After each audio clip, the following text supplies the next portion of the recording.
Glória a Deus. A gente está começando aqui nesse domingo.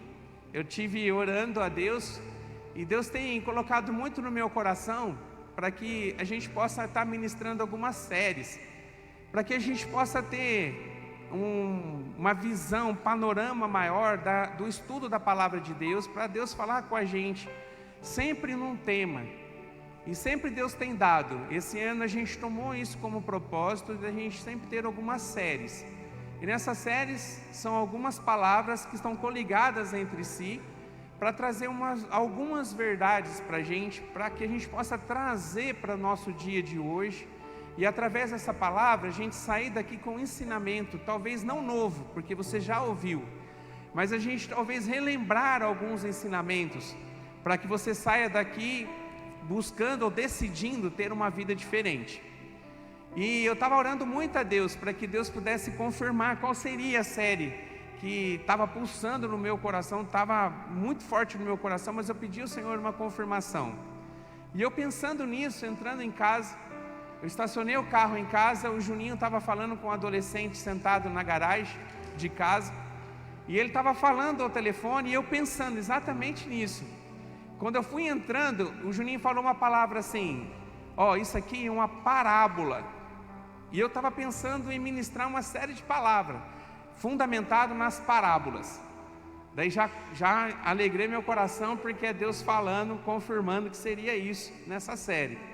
Depois, na quarta-feira, a gente está num curso de teologia, tem uns irmãos que já estão há 1 ano, a gente está estudando. Tem mais 6 meses pela jornada pela frente, mas tem sido abençoado. Toda quarta-feira a gente tem, através do material, através de uma escola que chama Exultes do Espírito Santo, a gente tem sido ministrado de forma muito intensa. E também nós falamos sobre parábolas nessa quarta-feira. Então assim, Deus confirmou muito ao meu coração para que nós pudéssemos falar sobre esse tema. Essas parábolas, essa palavra, que talvez não é muito simples, não é normal no nosso vocabulário, ela fala de algumas histórias que estão narradas na Bíblia, que foram contadas de forma ilustrativas, para que pudesse trazer algum ensinamento espiritual para as nossas vidas. As parábolas, elas estão em vários lugares da Bíblia. Essas histórias que foram contadas para exemplificar ou para melhorar a maneira de compreensão de um texto bíblico ou de uma verdade, elas estão praticamente em toda a Bíblia, mas muito forte nos ensinamentos de Jesus. Jesus foi quem mais usou as parábolas para ensinar ao povo. Então ele tinha algo espiritual muito intenso para poder mostrar para as pessoas uma verdade. Então ele contava uma história, ele ilustrava aquilo com uma história, e através da história ele entregava para o povo aquela verdade espiritual. Nos 4 evangelhos são 44 parábolas que Jesus se usou para que ele pudesse trazer uma verdade para a gente. Mas no Antigo Testamento a gente vê também parábolas. Por exemplo, a gente vê quando Davi ele foi exortado por Natã por conta do pecado dele. A forma que ele foi exortado era uma parábola, foi contada uma história, para ele poder entender o pecado que ele havia cometido. Então ali também ele usou dessa técnica, dessa figura de linguagem, para ficar fácil da compreensão dele entender que ele estava errado, e que ele tinha cometido um pecado gravíssimo, de ter tomado a Batseba como mulher, né? Ter deitado com ela, e depois ter mandado Urias para a guerra, onde ali ele cometeu um homicídio. Então ele não foi direto nesse assunto, ele usou uma história para isso, uma parábola. E aqui nessas próximas semanas, a gente não vai ficar 44 semanas, que daria quase 1 ano para a gente estudar todas as parábolas de Jesus. Mas eu separei 5 parábolas que são importantíssimas para a gente, para ter verdadeiramente uma vida cristã no momento em que nós nos encontramos hoje, na realidade que a gente vive hoje, tão próximo da chegada, da vinda do Senhor Jesus. E eu queria começar nessa noite com uma das parábolas mais conhecidas. E como a própria Bíblia diz, a palavra se renova todos os dias no nosso coração, amém? E a minha oração é que essa palavra se renove na sua vida hoje, apesar de você já ter ouvido muita gente, talvez usar esse texto diante de uma palavra, de uma pregação. Eu creio pela fé, porque assim está descrito na palavra, você vai sair com algo novo aqui nessa noite, que é a expectativa do meu coração e com certeza do coração de Deus, para que você possa ser despertado para uma decisão e que você possa sair daqui de forma diferente. Então eu queria que você abrisse a palavra de Deus no livro de Lucas, capítulo 15. Lucas, capítulo 15, e a gente vai ler do verso 11 até o verso 32. É um texto extenso, mas necessário, para que a gente possa ler toda essa história contada por Jesus e trazer para a gente um ensinamento novo. Então a parábola de hoje é a parábola do filho pródigo, conhecidíssima, mas eu tenho certeza que vai falar seu coração. Então Lucas capítulo 15, a partir do verso 11. Minha tradução talvez possa ser um pouquinho diferente da sua, porque tenho certeza que no meio da igreja aqui toda, a Bíblia, cada um aqui tem uma tradução diferente. Mas não tem problema, o significado é o mesmo. Então se você puder acompanhar com a sua Bíblia, acompanhe comigo. Então o texto diz assim, Jesus contando essa história. E disse, Jesus falando: um certo homem tinha 2 filhos. E o mais moço deles disse ao pai: Pai, dá-me a parte da fazenda que me pertence. E ele repartiu por eles a fazenda. E poucos dias depois, o filho mais novo, ajuntando tudo, partiu para uma terra longínqua e ali desperdiçou a sua fazenda, vivendo dissolutamente. E havendo ele gastado tudo, houve naquela terra muita grande fome, e começou a padecer necessidades. E chegou-se a um dos cidadãos daquela terra, o qual o mandou para os seus campos a apacentar porcos, e desejava encher o seu estômago com as bolotas que os porcos comiam, e ninguém lhe dava nada. E, caindo em si, disse: quantos trabalhadores de meu pai têm abundância de pão, e eu aqui pereço de fome? Levantar-me-ei e irei ter com o meu pai, e dir-lhe-ei: Pai, pequei contra o céu e perante ti. Já não sou digno de ser chamado teu filho. Faze-me como um dos seus trabalhadores. E levantando-se, foi para o seu pai. E quando ainda estava longe, viu o seu pai e se moveu de íntima compaixão. E correndo, lançou-lhe ao pescoço e o beijou. E o filho lhe disse: Pai, pequei contra o céu e perante ti, e já não sou digno de ser chamado teu filho. Mas o pai disse aos seus servos: trazei depressa a melhor roupa e vestilho, e ponde-lhe um anel na mão e sandálias nos pés. E trazei o bezerro cevado e matai-o, e comamos e alegremo-nos. Porque este filho estava morto e reviveu, tinha perdido e foi achado. E começaram a alegrar-se. E o seu filho mais velho estava no campo. E quando veio e chegou perto de casa, ouviu música e as danças. E chamando um dos servos, perguntou-lhe o que era aquilo. E ele lhe disse: veio teu irmão e teu pai matou um bezerro cevado, porque o recebeu são e salvo. Mas ele se indignou e não queria entrar. E ainda o pai instava com ele. Mas, respondendo ele, disse ao pai: eis que te sirvo há tantos anos, sem nunca transgredir o teu mandamento, e nunca me deste um cabrito para alegrar-me com os meus amigos. Vindo, porém, este teu filho, que desperdiçou a tua fazenda com as meretrizes, mataste-lhe o bezerro cevado. E ele lhe disse: filho, tu sempre estás comigo, e todas as minhas coisas são tuas.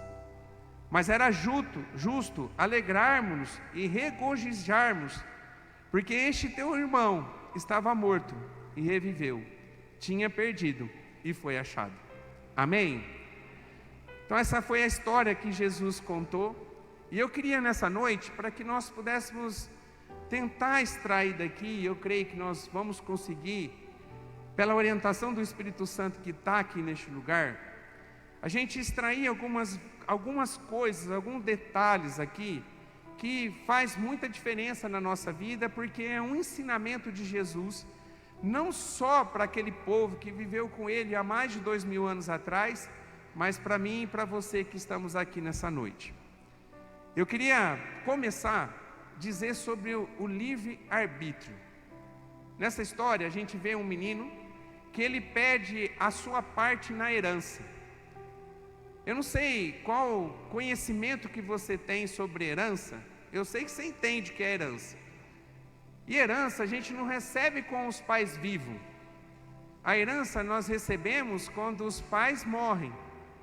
E segundo a tradição judaica, ela tem duas conotações. Primeiro, honra para aquele que recebe a herança. E o segundo, para manutenção e sustento da família enlutada. Então o pai, ele se preocupa ao longo da vida, ele levantar alguns bens, para que quando ele faltar, esses bens, eles possam servir para o sustento dos filhos. E na tradição judaica, o filho mais velho, ele tem a porção dobrada da herança.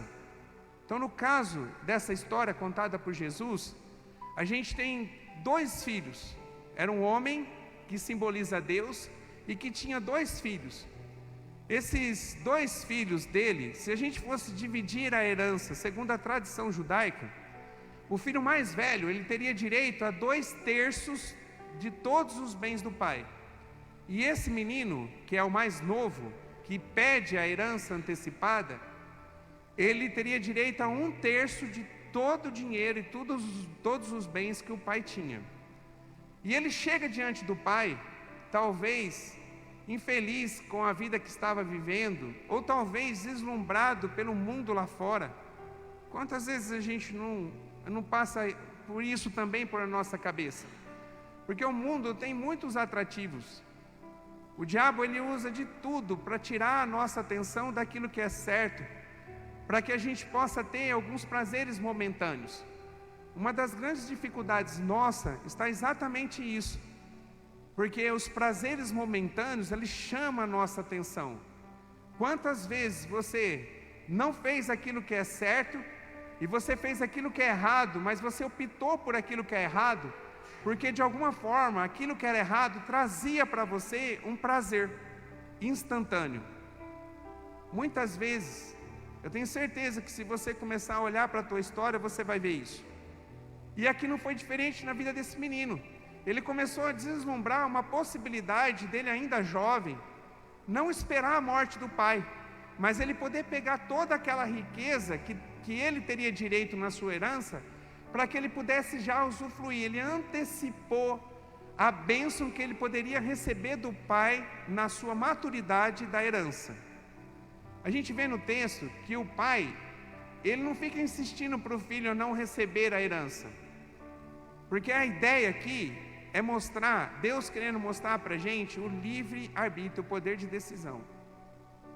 Esse menino, apesar de ser um jovem menino, aquilo que ele pede para o pai respeita a decisão do filho, mesmo entendendo que a decisão que ele estava tomando era uma decisão errada. Que é exatamente aquilo que Deus faz com a gente. O texto aqui, lógico, ele é bem resumido, ele conta uma história resumida para apresentar uma verdade. Mas dá para a gente entender, sendo um pai amoroso, que o texto revela esse pai amoroso, o tanto que esse pai ficou ferido por esse distanciamento do filho e dessa decisão dele pegar toda aquela riqueza e sair para aproveitar as coisas que o mundo estava oferecendo para ele. Mas ele respeita a decisão do filho, ele não nega a divisão dos bens. Deus faz assim com a gente também. Deus está aqui nessa noite ministrando ao seu coração, respeitando o seu livre-arbítrio, o poder da decisão, para que você possa, nessa noite, tomar a decisão daquilo que é certo para a tua vida. Mas se você decidir por errado, Deus, Ele não vai interagir com você, proibindo você disso, porque Ele entregou para você um presente que às vezes nós não sabemos usar, que é o livre-arbítrio, o poder da decisão. Ele respeita a sua decisão, por mais que traga dor para o seu coração.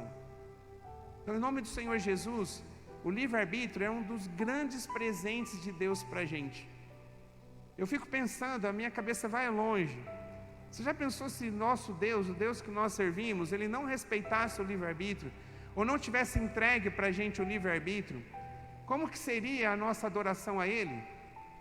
Seria como fosse um pai com uma cinta na mão, pedindo para que o filho pudesse dizer que o ama.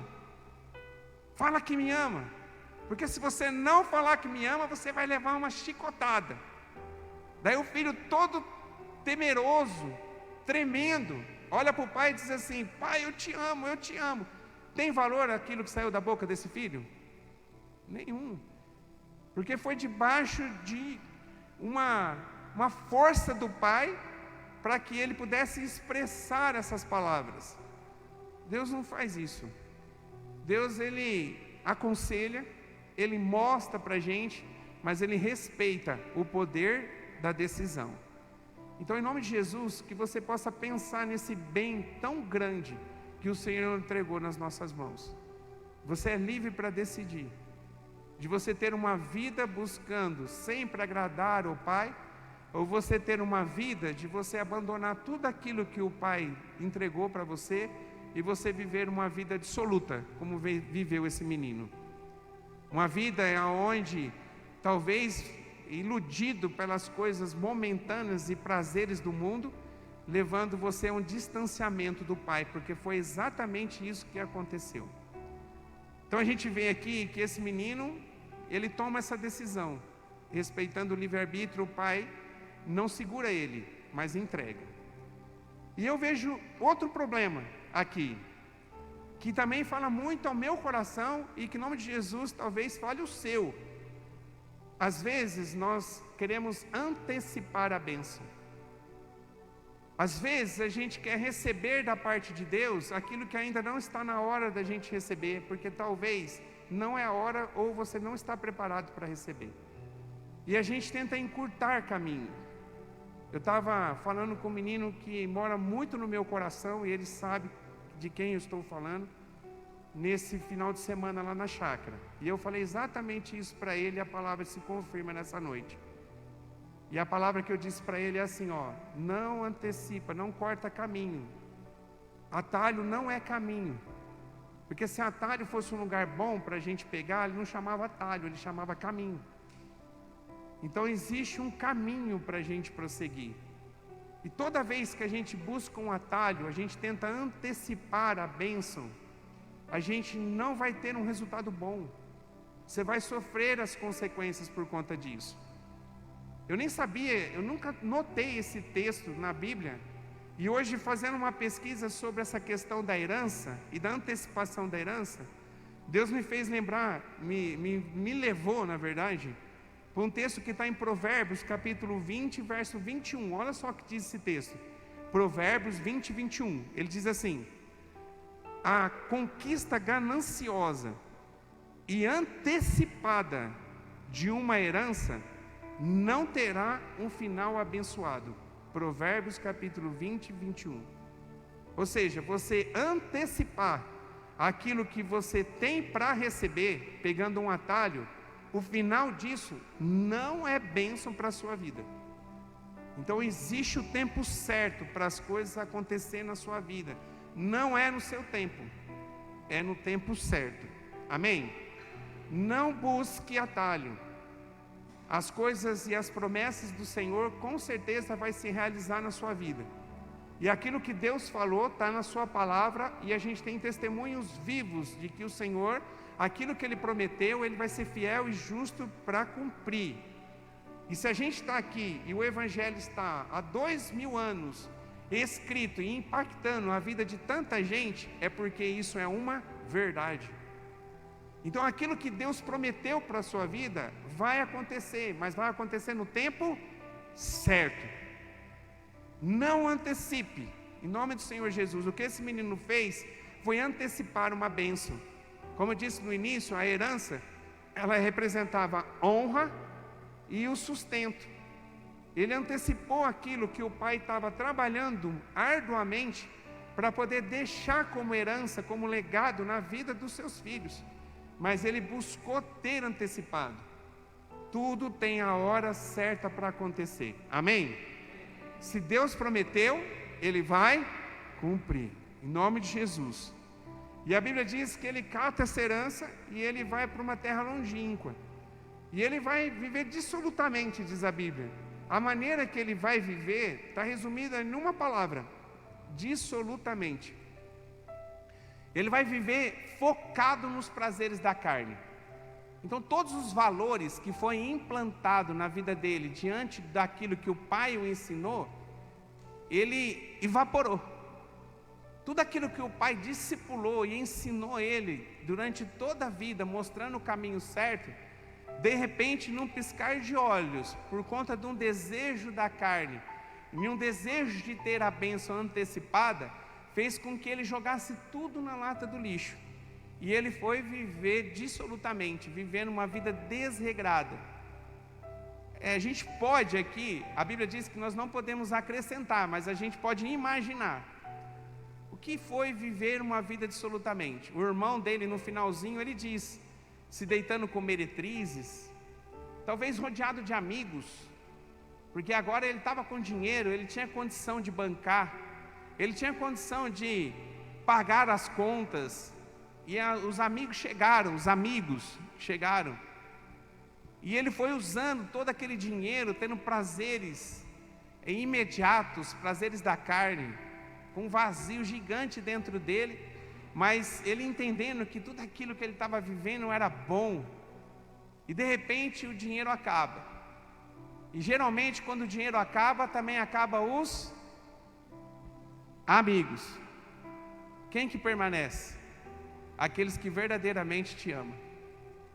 Nos momentos difíceis que ele começou a atravessar, porque ele estava com escassez, porque todo o dinheiro ele havia gastado, não sobrou, no texto não diz de uma pessoa que foi e que o acolheu, de um amigo que ele fez ao longo desse tempo que ele gastou todo o dinheiro, que pudesse dar suporte para ele e trazer ele para perto, porque não eram amigos, porque eram só pessoas que queriam usufruir da herança que ele tinha recebido do pai. E eu lembro de um texto que a gente fala muito na comunidade terapêutica, mas que é uma verdade para a gente. 1 Coríntios capítulo 15, verso 33. As más conversações ou as más companhias corrompem os bons costumes. Aqui mais um ensinamento para a gente. Cuidado com quem você tem andado. Cuidado quem você escolheu para ser verdadeiramente os seus amigos. Cuidado às pessoas com quem você tem se aproximado. Porque talvez essa pessoa que você tem aproximado dela, ela pode te levar para um momento muito difícil. Talvez essa pessoa que você está achando que é uma pessoa boa, mas você sabe do comportamento errado dela, mas você de alguma forma é atraído de estar próximo a ela. A convivência vai levar você para um caminho onde Deus não está presente.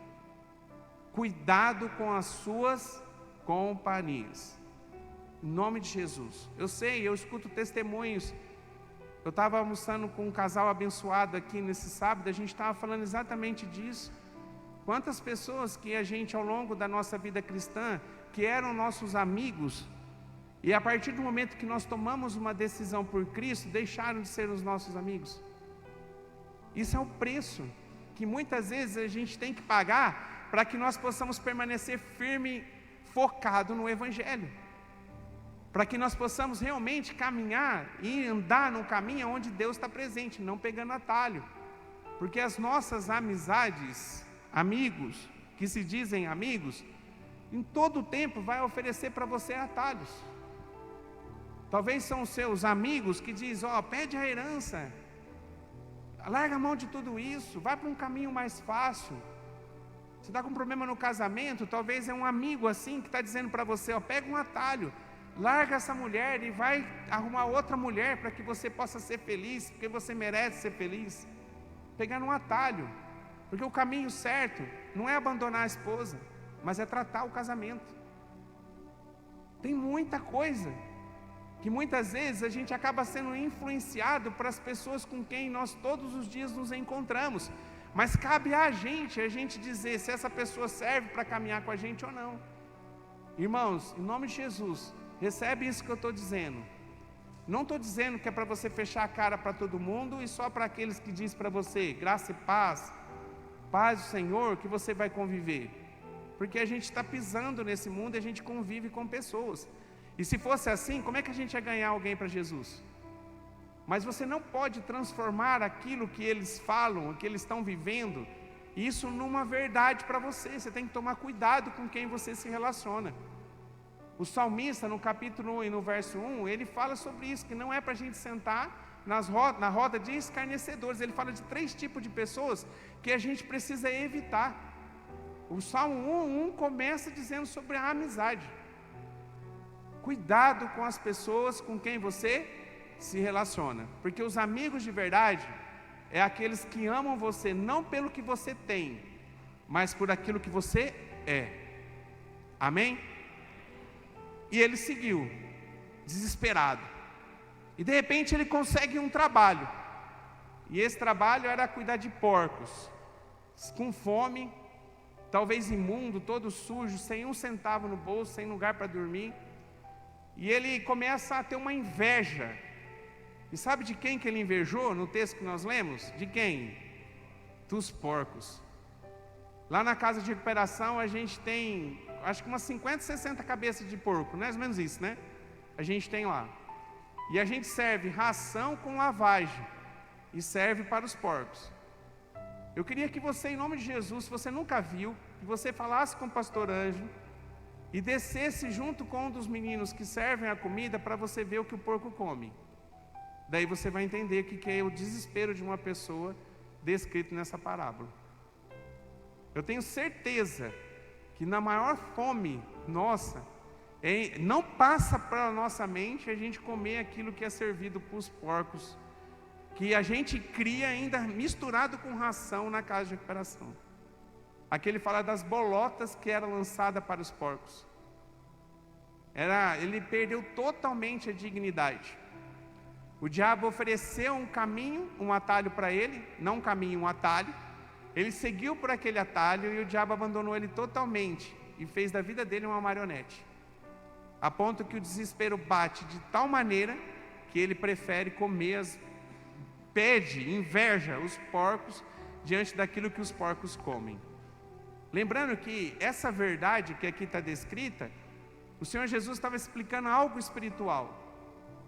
Quando a gente vive longe do Senhor, espiritualmente, daquilo que nós nos alimentamos são bolotas de porco, que não servem para nada. Às vezes a gente está tendo essa alimentação espiritual, sabe quando? Dependendo daquilo que você vê, dependendo daquilo que você assiste, dependendo daquilo que você ouve. Quanto lixo que é despejado sobre a gente. E cabe a gente dizer, não, eu tenho algo muito maior para se alimentar, que é a palavra de Deus. E eu queria, em nome de Jesus, eu não sou radical, mas Jesus é. E eu vou dizer algo para você. Quanto tempo que você gasta, talvez, vendo um monte de coisa que não acrescenta nada na sua vida, que é literalmente bolota de porco, e Deus tem um manjar para você, tem uma picanha para mostrar para você, e você não tem se alimentado dela. Muitas vezes nós temos preferido comer as bolotas de porco do que comer aquilo que Deus tem para a gente. Uma fartura enorme, um banquete para a gente que é a sua palavra. Pensa nisso, em nome de Jesus.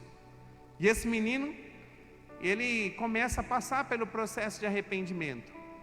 E aqui no texto ele mostra exatamente como acontece esse processo.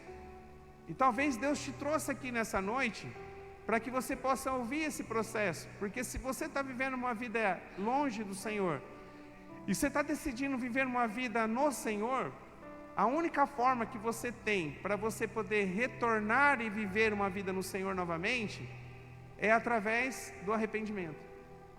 E a Bíblia diz que ele se arrepende, ele começa a lembrar tantas coisas que ele deixou para trás. E talvez você está passando por esse momento de dor, e o arrependimento, ele traz dor. Mas está tudo bem, é o processo que a gente precisa passar. Esses dias eu estou ministrando lá na casa de recuperação, e Deus tem dado graça de poder estar mais presente na casa. E eu tenho visto quantos meninos que estão lá na casa de recuperação, você vai conversar em particular, a lágrima descendo, porque ele está no processo de arrependimento. Ele está começando a reconhecer tudo aquilo que ele tinha e que ele um dia decidiu, por um prazer imediato, largar tudo aquilo, antecipando um prazer gigante, uma honra gigante que Deus tinha para ele, mas trocando aquilo que é espiritual por um prazer momentâneo da carne. Talvez a droga, talvez um segundo relacionamento, no casamento, o adultério, talvez você trapaceando no teu trabalho, eu não sei. Mas daí esse processo, ele é necessário que a gente tenha que passar, a gente reconhecer aquilo que a gente perdeu, porque nós tomamos a decisão errada.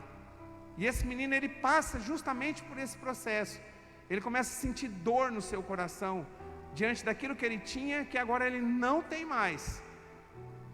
E ele começa a lembrar até mesmo, não só da vida que ele tinha, de honra, de ser filho daquele Senhor que tinha tantos bens, tinha empregados, que vivia uma vida tão cheia de coisas, todo luxo. Mas ele começa a lembrar até daqueles que eram escravos do pai, que eram serviçais do pai. E ele começa a ter inveja agora, inclusive dessas pessoas. E ele passa na cabeça dele que ele deveria voltar a se consertar com o pai, mas não ser recebido como filho, porque o direito de receber como filho, ele perdeu no dia que ele catou, que ele pegou a sua herança.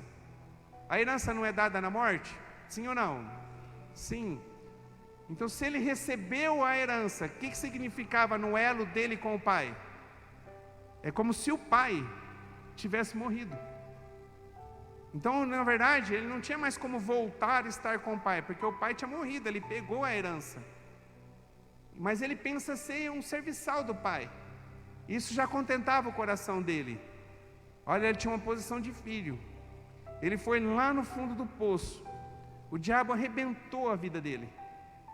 O diabo apresentou uma vida que ele achou que era a vida que ele gostaria de ter, de prazeres. E o diabo passou a rasteira nele, jogou ele no chão, porque é isso que o diabo faz. Ele vem para matar, roubar e destruir. E ele fez de tudo com ele. Daí agora ele quer se levantar de novo, mas não, ele nem pensa na posição de filho, mas ele pensa na posição de empregado do pai. E ele vai. E ele resolve ir conversar com o pai. Daí tem um pedacinho nesse texto que mexe muito comigo. É um detalhezinho do texto aqui que fala muito ao meu coração. Porque a Bíblia diz que quando ele está voltando para falar com o pai avista ele de longe. E a Bíblia diz que o pai, ele não fica parado esperando ele voltar. Ele avista ele de longe e ele sai correndo ao encontro do filho. E ele abraça e beija o filho. Sabe o que fala ao meu coração? Que aquele pai nunca desistiu desse filho. Mesmo ele andando por esses caminhos, fazendo aquilo que o pai não aprovava, mesmo vivendo uma vida como a gente viu, dissoluta, mesmo passando por cima da autoridade do pai, querendo a sua herança, praticamente matando o pai para receber a herança, mesmo diante de tudo isso, aquele pai nunca desistiu do filho. E a Bíblia diz que, eu imagino que todos os dias ele ficava olhando pelo mesmo caminho que o filho havia ido embora, com esperança daquele filho voltar. É o nosso Deus. Talvez por um momento você se afastou do caminho do Senhor. Talvez você decidiu viver uma vida, foi enganado pelo diabo e você aceitou isso. E Deus está aqui nessa noite para dizer para você que Ele nunca se esqueceu de você. Que Ele esteve sempre olhando para o mesmo caminho que você se foi, na esperança de um dia você voltar de novo a estar diante do Pai. E a Bíblia diz que quando Ele vai, o Pai não coloca um pingo de culpa. Você não vê no texto o Pai dizendo assim, beijando Ele, recebendo Ele, falando assim para Ele: ó, por que você fez isso? Você está arrependido do que você fez? Por que você deixou toda a riqueza? Por que você deixou todo o dinheiro? Era para você ter ficado aqui. Eu não falei tanto para você. Agora você vai ter que assumir essa decisão que você tomou. A gente não vê isso. A gente vê um pai que, diante de uma sinceridade do coração do filho, o recebe ele de volta, sem questionamento.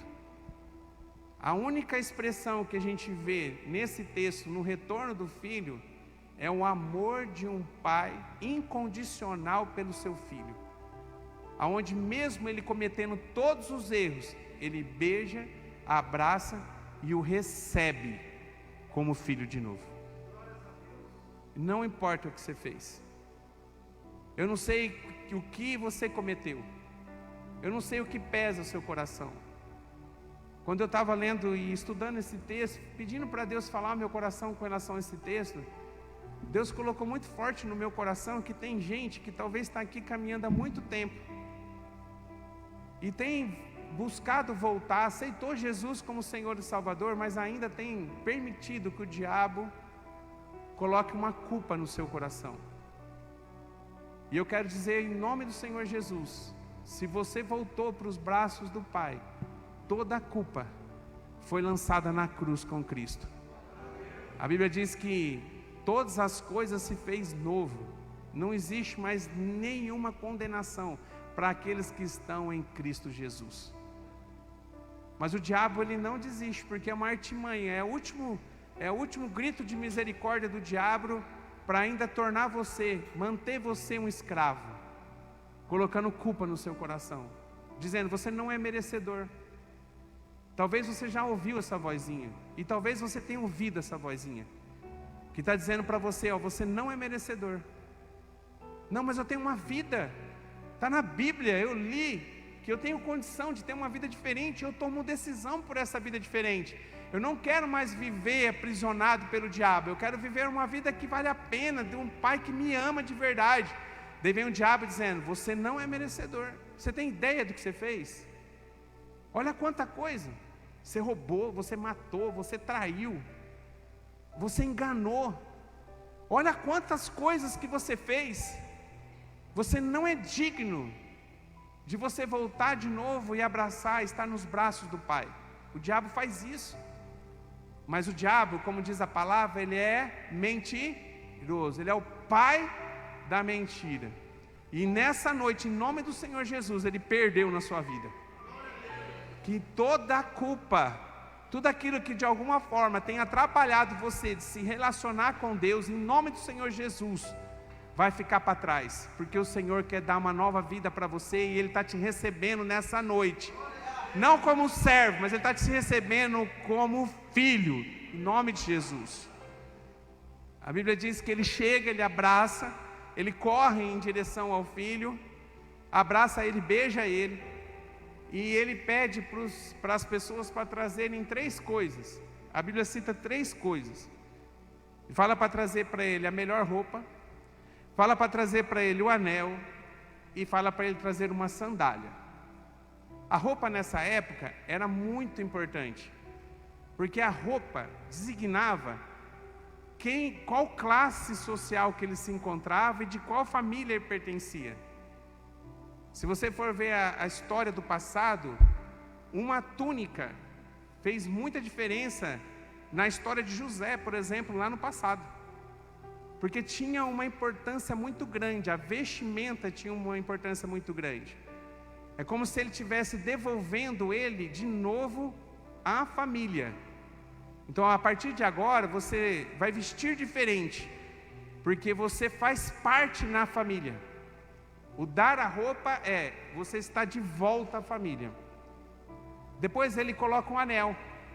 E esse anel, ele simboliza autoridade.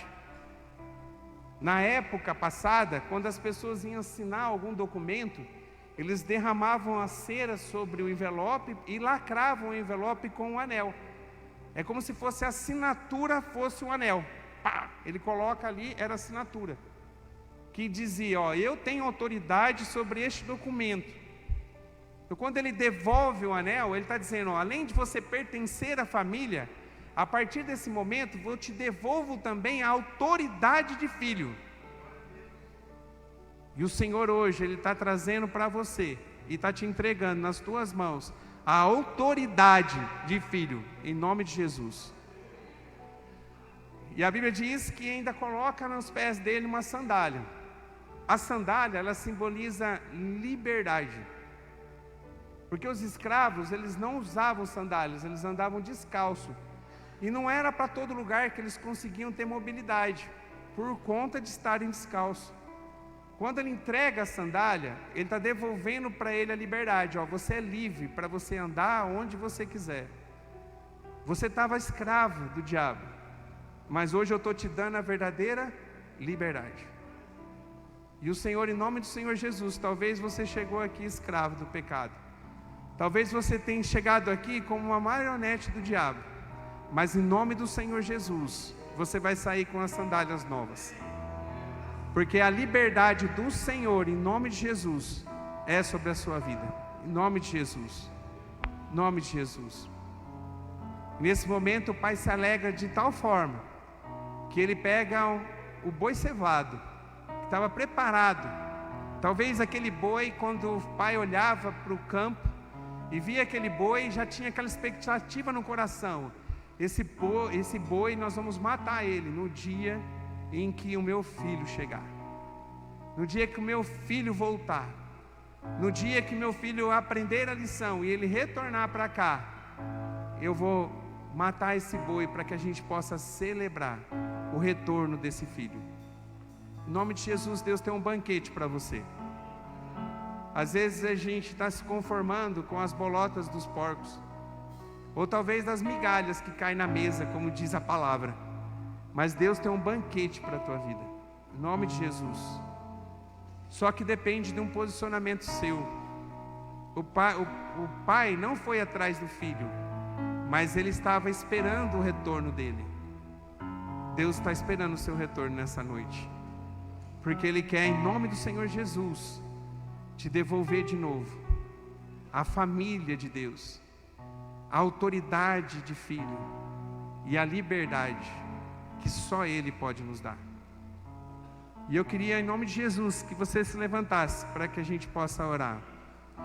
Em nome de Jesus. Em nome de Jesus. Em nome de Jesus. Queria que você fechasse seus olhos.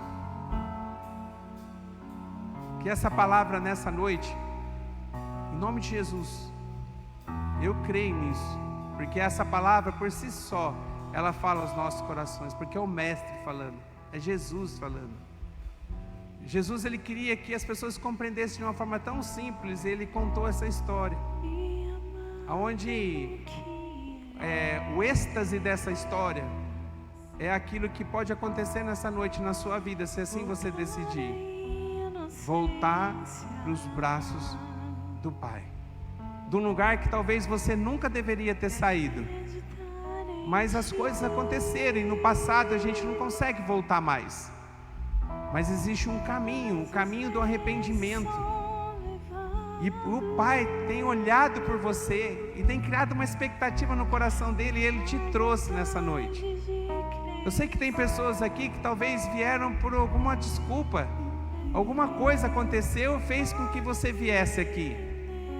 Para nós parece uma desculpa, mas Deus está no controle de todas as coisas. O Senhor te trouxe para este lugar porque Ele quer você de volta, porque Ele quer te devolver para a família de Deus, para a sua família. Ele quer te colocar a autoridade nos dedos, através do anel, e Ele quer te dar a verdadeira liberdade. Em nome de Jesus. Com os olhos fechados, eu queria que você pudesse agora, por um momento, você pudesse falar com Deus, que você pudesse analisar um pouquinho a tua vida. Nós estamos chegando nos últimos momentos da igreja aqui. Nós estamos vivendo o início do Apocalipse. Jesus está às portas. Jesus está às portas. E Jesus vindo, vai ser a hora que nós vamos poder receber a herança que Ele tem para nós. Nossa herança não é nesse mundo. A nossa recompensa, a nossa honra não é aqui, é na eternidade. E o Senhor quer entregar para você isso, e Ele vai vir para entregar, porque Ele está às portas. Talvez a nossa geração não vai ver o dia que Jesus vai voltar, e nós ainda em vida, porque nós não sabemos, nós só sabemos que está próximo, mas o dia nós não sabemos. Mas tem muitas pessoas que hoje se encontraram com Jesus, porque o sopro de vida foi tirado delas. Ninguém garante, nada garante que a gente tem mais 1 minuto, 10 minutos, ou 1 hora, ou um dia de vida.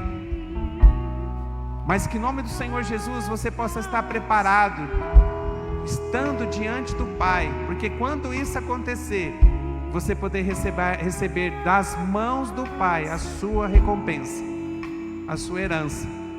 Quer levar você para um lugar onde não tem choro e pranto, e aonde você vai estar com o Pai de eternidade a eternidade. Em nome de Jesus, fala com Deus nessa noite. Se você está sentindo no seu coração que você é uma dessas pessoas, feche os olhos, em nome de Jesus, não abram. Se você é uma das pessoas que está sentindo o toque do Espírito Santo nessa noite, e você é uma das pessoas que talvez decidiu viver um caminho errado, aonde o Senhor não estava, seguindo atalhos, mas hoje você entendeu que você precisa retornar ao caminho certo, voltar de novo na presença do Pai. Eu queria que você pudesse, em nome de Jesus, dar um sinal com uma das suas mãos. Em nome de Jesus, se você é uma dessas pessoas, não fique envergonhado. Em nome de Jesus. Eu fico pensando na vida daquele menino. Talvez a vergonha tomou conta do coração dele. Como é que eu vou voltar? O que as pessoas vão dizer? Mas tudo isso ele deixou de lado quando ele começou a entender aquilo que Deus tinha para ele, aquilo que o Pai tinha para ele. Em nome de Jesus, levanta sua mão. Em nome de Jesus. Fica com a mão levantada, eu quero orar com você. Amém? Se tem mais alguém, levanta, ainda dá tempo. Em nome de Jesus. Volte para os braços do Pai. O Senhor está aqui nessa noite com os braços abertos, esperando uma decisão sua de retorno. O levantar a mão é dizer assim: eu quero voltar de volta para a casa do Pai. Eu quero voltar de novo a me relacionar com Deus. Eu quero ser de novo reconhecido como filho. Em nome de Jesus, fique com sua mão levantada. Quero orar por você. Pai, em nome de Jesus, nós te louvamos, ó Pai, por cada pessoa que levantou as mãos. Ó Pai, tanto da minha esquerda como da minha direita. Pai, o Senhor conhece o coração de cada um. E Tu sabes, ó Pai, como essa palavra, porque ela é viva e eficaz, ela falou ao nosso coração nessa noite. E agora, ó Pai, em nome de Jesus, que a atitude de arrependimento, ó Pai, dessas pessoas que aqui estão com as mãos levantadas, possam, ó Pai, fazer com que eles retornem à casa do Pai. E que eles possam se sentir nessa noite, ó Pai, abraçados por Ti, Senhor. E que o Senhor possa devolver para eles, ó Pai, a vestimenta de filho, fazendo com que eles possam retornar de novo a essa família, ó Pai, a família do Senhor. Que o Senhor possa devolver para eles, ó Pai, o anel de autoridade, e que eles possam ser reconhecidos nessa noite, ó Pai, como filho.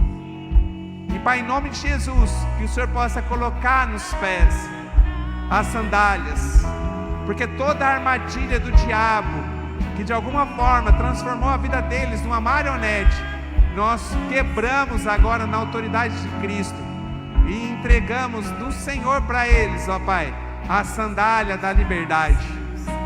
Que eles possam, ó Pai, caminhar, Senhor, aonde o Senhor enviar, vivendo uma vida reta, uma vida abençoada, uma vida feliz. E que toda a culpa, ó Pai, que o diabo ainda tem usado de alguma forma para trazer aprisionamento, para distanciar essas pessoas da presença do Senhor, que caem por terra agora, em nome do Senhor Jesus. Que o Senhor possa fechar a boca de Satanás e seus demônios, e que em nome do Senhor Jesus prevaleça somente aquilo que é teu, ó Pai, em nome de Jesus. E que toda a culpa, todo o pecado arrependido nessa noite seja lançado na cruz com o Senhor, Pai, em nome de Jesus. Se aqueles que aqui estão, ó Pai, ainda não têm o seu nome escrito no livro da vida, que assim o Senhor possa fazer nessa noite, ó Pai. É que nós pedimos em nome do Senhor Jesus.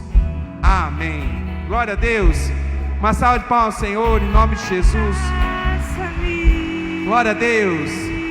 Glória a Deus. Glória a Deus. Glória a Deus. Glória a Deus. E eu queria terminar com a postura de um filho.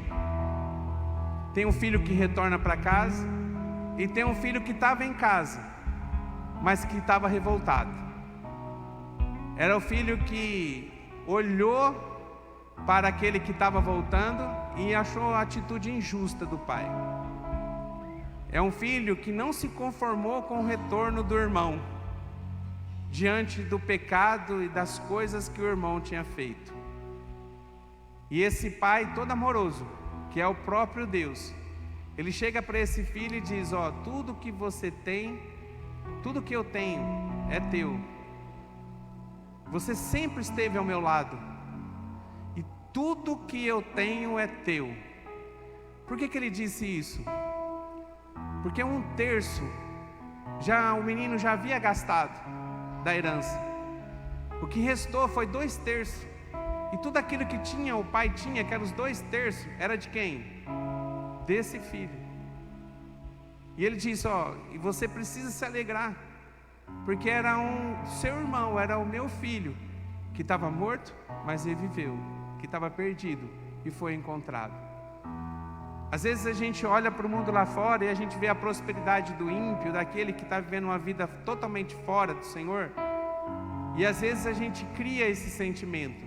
Em nome de Jesus, que você não tenha inveja da prosperidade de um ímpio, daquele que não segue Jesus, que você sabe que não vive uma vida reta, mas que talvez prospera. Sabe por quê? Porque a recompensa deles é nessa terra, e a sua recompensa, a minha recompensa, ela é eterna. Então, em nome de Jesus, antes da gente criar qualquer tipo de revolta, que você possa, em nome de Jesus, agradecer a Deus pela grande recompensa que o Senhor tem para derramar sobre as nossas vidas, que a traça não come, que a gente não vai deixar aqui nesse mundo, mas vai se perpetuar conosco até os confins do mundo, que não acaba, da eternidade, porque não tem fim. Às vezes a gente tem dificuldade para entender a eternidade, porque a gente tem uma mente limitada. Mas a eternidade é algo que nunca se esgota, e você vai poder usufruir de tudo isso, de eternidade a eternidade, em nome de Jesus. Então pensa nisso, em nome de Jesus, amém?